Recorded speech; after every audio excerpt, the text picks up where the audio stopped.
Deuteronomy chapter 5. Moses summoned all Israel and said, "Hear, Israel, the decrees and laws I declare in your hearing today. Learn them and be sure to follow them. The Lord our God made a covenant with us at Horeb.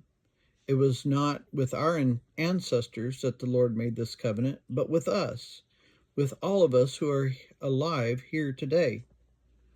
The Lord spoke to you face to face out of the fire in the mountain. At that time I stood between the Lord and you to declare to you the word of the Lord, because you were afraid of the fire and did not go up to the mountain." And he said, "I am the Lord your God, who brought you out of Egypt, out of the land of slavery. You shall have no other gods before me. You shall not make for yourselves an image in the form of anything in heaven above, or on the earth beneath, or in the waters below. You shall not bow down to them or worship them, for I, the Lord your God, am a jealous God, punishing the children for the sin of the parents to the third and fourth generation of those who hate me, but showing love to 1,000 generations of those who love me and keep my commandments. You shall not misuse the name of the Lord your God, for the Lord will not hold anyone guiltless who misuses his name. Observe the Sabbath day by keeping it holy, as the Lord your God has commanded you. 6 days you shall labor and do all your work, but the seventh day is a Sabbath to the Lord your God.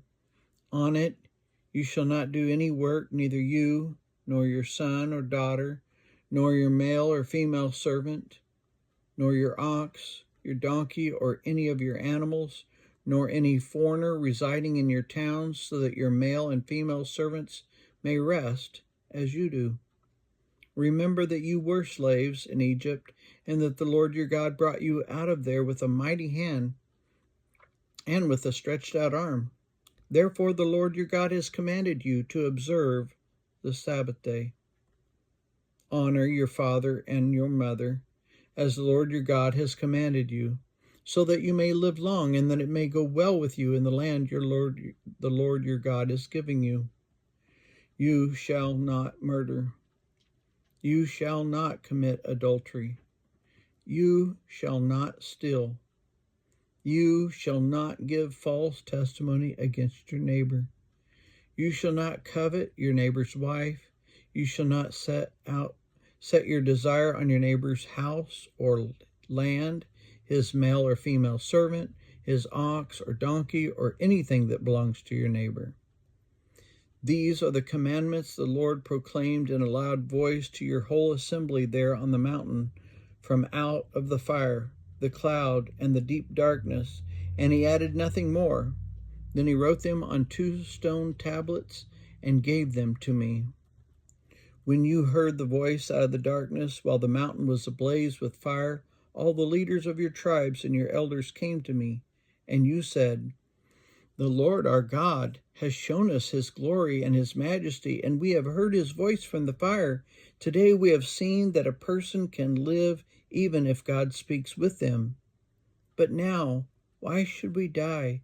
This great fire will consume us, and we will die if we hear the voice of the Lord our God any longer.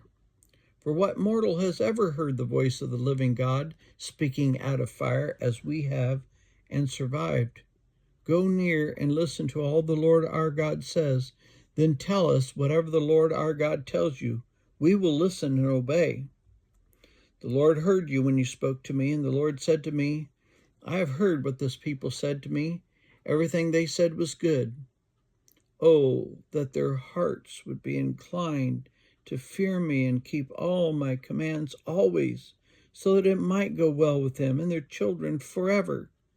Go tell them to return to their tents, but you stay here with me, so that I may give you all the commands, decrees, and laws you are to teach them to follow in the land I'm giving them to possess. So be careful to do what the Lord your God has commanded you. Do not turn aside to the right or to the left. Walk in obedience to all the Lord your God has commanded you, so that you may live and prosper and prolong your days in the land that you will possess.